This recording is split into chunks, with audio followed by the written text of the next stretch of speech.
Le Kansas a invalidé les permis de conduire de 1700 personnes transgenres suite à l'adoption d'une loi les obligeant à reprendre leur sexe assigné à la naissance. I got a letter from the driver's license bureau saying my license is invalid. I received my letter from the Kansas government saying that I need to change my driver's license back to male because that's what I look like, right? Une loi votée le 26 février a invalidé les permis de conduire d'environ 1700 personnes. En gros, elle interdit toute mention du sexe sur les permis de conduire autre que celui attribué à la naissance et invalide donc les documents existants qui indiquent une identité contradictoire. Les personnes transgenres du Kansas ont été informées par courrier que leur permis avait été invalidé et qu'elles devaient faire les démarches nécessaires pour en obtenir un nouveau. I drive 25 miles to work. I cannot drive 25 miles without a driver's license. Because if I get pulled over without a license, I go to men's prison.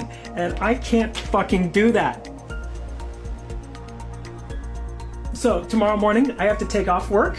I have to spend my own money, my own time, and replace the license. Cette loi a été appliquée sans délai. Les personnes transgenres se sont donc retrouvées avec des documents immédiatement invalidés, les exposant à une amende de $1000 et à une peine pouvant aller jusqu'à 6 mois de prison si elles conduisent avec. La loi rend aussi plus stricte l'utilisation des toilettes publiques, réservées au sexe assigné à la naissance, et permet aux citoyens de poursuivre en justice les personnes transgenres en cas de non-respect de cette mesure. Les amendes peuvent aller jusqu'à $1000. Elle invalide aussi les certificats de naissance dont le sexe a été modifié, ce qui pourrait concerner environ 1800 personnes. Il se peut donc que d'autres lettres soient envoyées. 2 hommes transgenres ont décidé de poursuivre l'État du Kansas en justice. Pour eux, cette mesure est déshumanisante, viole les droits à la vie privée, l'autonomie personnelle et les procédures légales équitables garanties par la Constitution de l'État du Kansas. Au moins 8 autres États n'autorisent pas les personnes transgenres à modifier leurs documents, mais seul le Kansas a invalidé des documents qui avaient déjà été modifiés auparavant.